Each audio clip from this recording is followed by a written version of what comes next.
Donc, il est 9h53.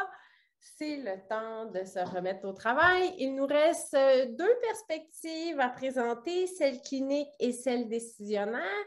Donc, pour ce faire, pour nous présenter la perspective clinique, je vais inviter Dr Jean-Philippe Roy, qui est médecin et professeur de clinique au GMF Mézeray et à la Faculté de médecine de l'Université Laval, ainsi que M. Mario Di Carlo, qui est patient partenaire à l'unité SSA Québec. Messieurs.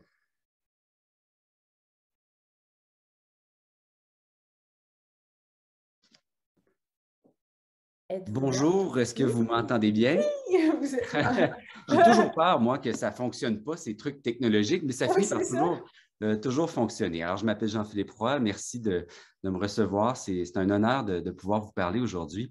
J'ai eu la chance de connaître un être extraordinaire, Mario Di Carlo, au-delà de son nom de vedette. C'est clairement un partenaire, un patient partenaire vedette. On va essayer de vous présenter une perspective clinique. Je suis donc médecin de famille. J'ai pratiqué une quinzaine d'années dans la région de Rimouski et je suis à Québec depuis 2018. Notre rapport, en fait, mon rapport, je ne peux pas parler pour tous les cliniciens, mais mon rapport par rapport au consentement a été un rapport d'amour-haine. Je vous explique par deux ou trois exemples cliniques, mais vous savez, je pratiquais dans une clinique de médecine familiale à Rimouski et la clinique était sur le terrain de la salle d'urgence de l'hôpital régional. Et des fois, j'ai un patient devant moi en clinique le soir et je n'ai même pas accès à ces données qui sont faites pourtant à quelques mètres, qui sont produites à quelques mètres de la clinique où je travaillais. On a eu rapidement, dans les années 2000, au début des années 2000, une concertation régionale par rapport à ça et on a utilisé le véhicule des groupes de médecine familiale, donc le consentement en GMF, pour faire quelque chose d'un peu créatif au Québec, c'est-à-dire qu'on a rendu nos données régionales, c'est-à-dire les données qui sont produites par donc, les institutions, nommément les consultations en spécialité, les données de laboratoire ainsi que les données de radiologie. On les a rendus on les a rendus accessibles aux cliniciens dans leur bureau, ce qui était au début des années 2000 quelque chose d'un peu innovateur parce que c'est comme si finalement les DG des hôpitaux à l'époque avait dit, oui, on consent, on partage cette donnée-là de laquelle on est fiduciaire à nos cliniciens. Ça a été, je vous dirais, quelque chose que j'ai vu apparaître et que j'ai trouvé extrêmement utile. Le consentement à l'époque, par contre, était basé plutôt sur des données cliniques, c'est-à-dire quelque chose qui est assez facile à comprendre. Justement, on ne parlait pas de recherche à ce moment-là. Ici à Québec, la clinique à laquelle je travaille, le GMFU Mézeray, on a eu la chance de déménager la clinique il y a quelques mois. Je vous épargne les détails, mais en somme, on est une clinique usuelle, un GMF usuel, dans lequel on a éclaté un peu plus la donnée du consentement. On a éclaté parce qu'on s'est dit que le consentement, c'est bien plus que des données cliniques. Alors, il y a 4 niveaux de consentement là où on travaille maintenant. Un clinique, un de partage des données avec des cliniciens qui viennent de l'institution, mais qui travaillent à l'intérieur de notre GMF. On est une institution d'enseignement, donc il y a l'utilité des données avec nos apprenants. On enregistre, par exemple, certaines entrevues pour les utiliser pour la rétroaction auprès de nos médecins apprenants. Et finalement, on a un 4e niveau de consentement qui est pour l'utilisation des données à la recherche. Je mets l'emphase un peu sur ça. Il y a une perspective des cliniciens un peu frustrante par rapport au consentement parce qu'il y a des choses qui nous semblent assez évidentes et qui, des fois, sont un peu bloquées par un cadre législatif qu'on perçoit trop rigide. On pense qu'il y a peut-être des façons pas de contourner ça, mais en fait, de comprendre le cadre législatif pour l'utiliser à l'avantage des patients puis à l'avantage de tous. L'idée de la transparence du consentement, puis là, je vais renvoyer la balle à Mario.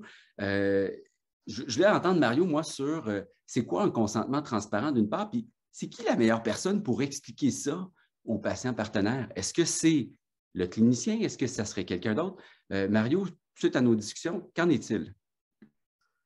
Oui, en fait, tu apportes plusieurs bons points. C'est sûr que quand on parle de transparence, il faut que le patient comprenne, saisisse exactement ce qu'on lui pose comme question. Puis les patients viennent en différentes formes, différentes couleurs, différentes éducation, etc.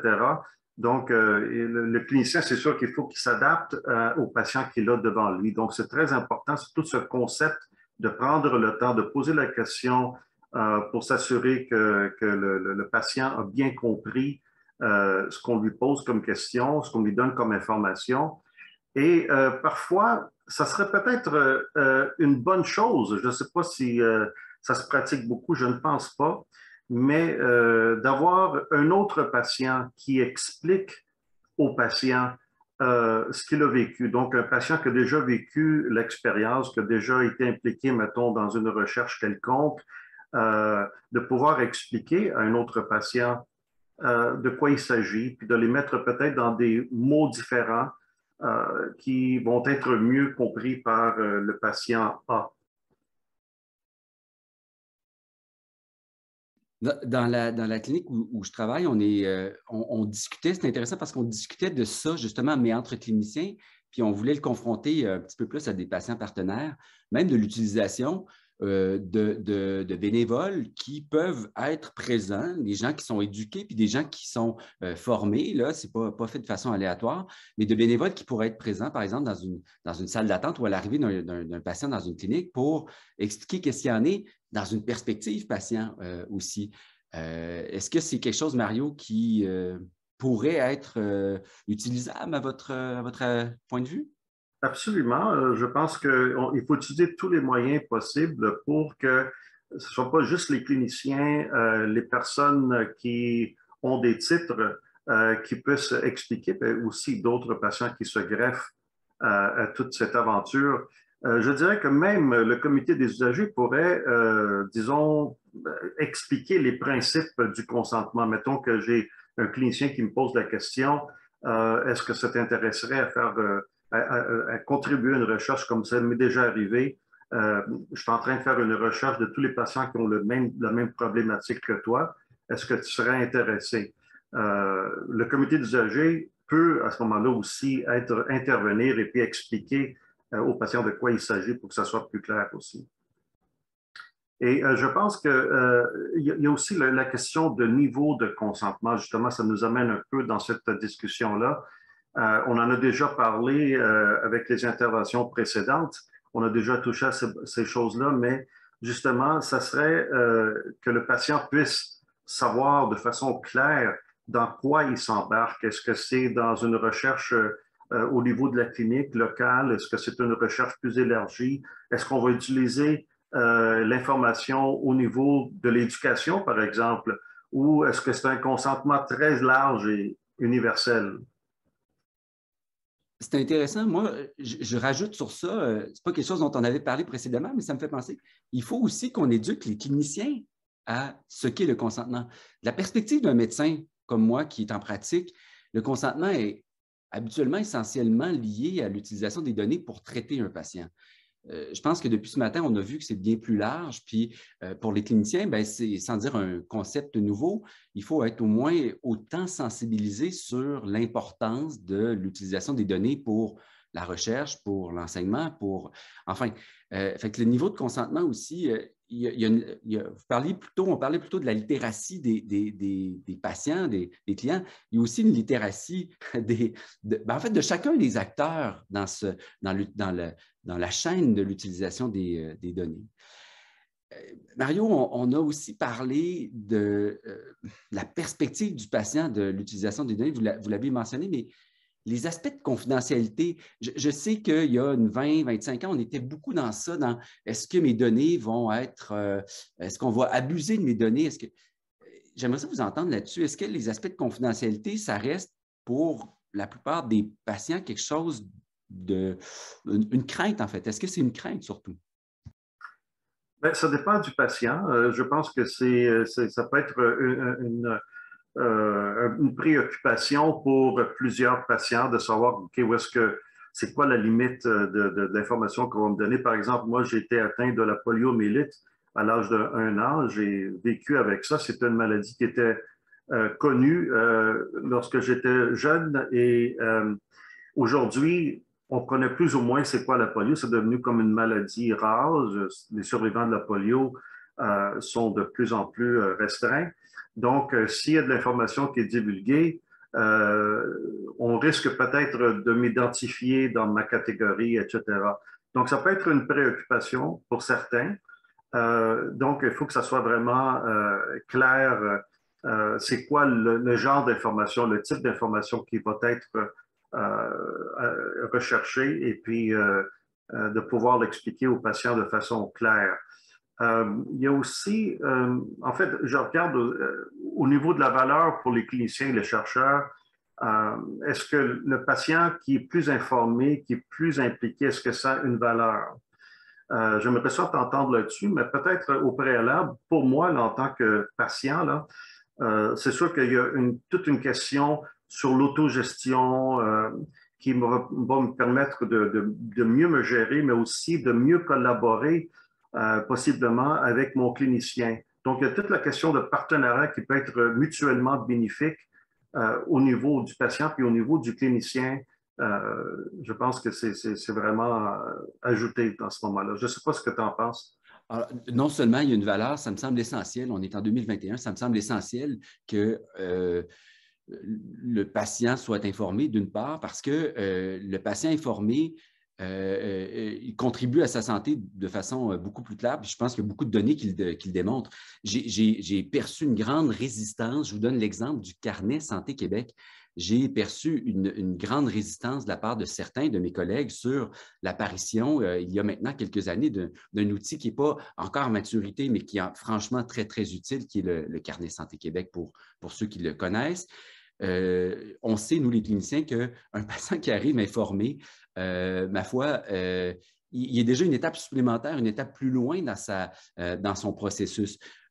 On fait souvent la blague, on parle souvent de Dr Google, mais les sources, c'est pas vrai que les patients s'informent mal, c'est-à-dire qu'on peut les guider, on peut les aider. Peut-être que c'est notre rôle, justement, de les guider, peut-être avec l'utilisation d'un tiers, mais je pense que c'est extrêmement utile que le patient, au contraire, ait un regard sur ces données. Puis, en fait, on n'est pas là pour leur dire quoi faire ou qui être, on est là pour les accompagner dans leur santé. Et ça, je vous assure, cette perspective-là est en train de changer, puis elle a quand même maturé dans le milieu clinique.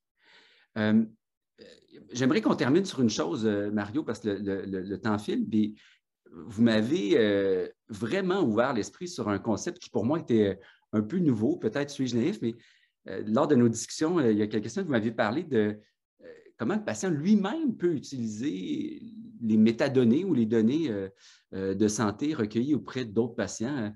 Pouvez-vous peut-être nous dire un mot là-dessus? Oui, ça nous amène, toute la question des macrodonnées, etc.